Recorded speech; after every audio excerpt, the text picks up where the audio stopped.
அன்பானவர்களே, நாம் ஏன் வேதாகமத்தை வாசிக்க வேண்டும்? வேதாகமம் என்பது தேவனின் நீண்ட நீண்ட அன்பின் கடிதம். வேதத்தின் மூலம் அவரை பற்றி பல விஷயங்களை தேவன் நமக்கு சொல்ல விரும்புகிறார். அவர் நம் மீது வைத்திருக்கும் அற்புதமான அன்பை பற்றி சொல்ல விரும்புகிறார். அவர் நமக்கு கொடுக்க விரும்பும் அனைத்து ஆசீர்வாதங்களையும் வாக்குறுதிகளையும், நமக்காக அவர் வைத்திருக்கும் அற்புதமான திட்டத்தை பற்றியும் சொல்ல விரும்புகிறார். பரலோகம் நமது வீடு என்பதையும், அது மிக அழகான வீடு என்பதையும் சொல்ல விரும்புகிறார். ஆம், இந்த அழகான வீட்டில் நாம் தேவனோடு மகிழ்ச்சியாக இருப்போம் என்பதையும் கூறுகிறார்.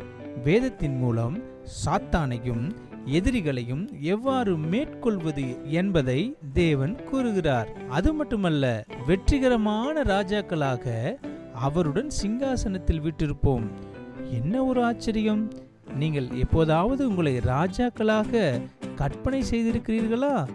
வேதத்தை படிக்கும்போது தேவனை பற்றி மேலும் மேலும் தெரிந்து கொள்ளவும் புரிந்து கொள்ளவும் முடியும். அவரை பற்றி அதிகம் தெரிந்து கொள்ளும் போது அதிக மகிழ்ச்சியாக மாறுவோம். நாம் வேதத்தை வாசிக்கும் போது வாசித்ததை விட அதிகமாக செயல்படுத்துகிறோம்.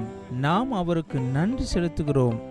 நாம் படித்த அனைத்து விஷயங்களையும் அவரிடத்தில் பேசுகிறோம். வேதத்தை வாசிக்கும் போது நம் நம்பிக்கை வளரும், மகிழ்ச்சியும் பெருகும், மேலும் சிறந்த வெற்றியை பெற முடியும்.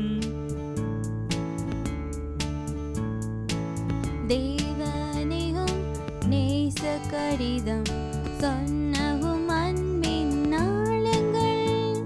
தேவனியும் நேச கடிதம் பெரிதான கிருபை காண்பிக்கிறேன். தேவனியும் நேச கடிதம் இதயத்தில் வெளிச்சத்தை கொடுக்கின்றது. தேவனியும் நேச கடிதம் வாழ்வை பிரகாசமாய் மாற்றுகின்றது.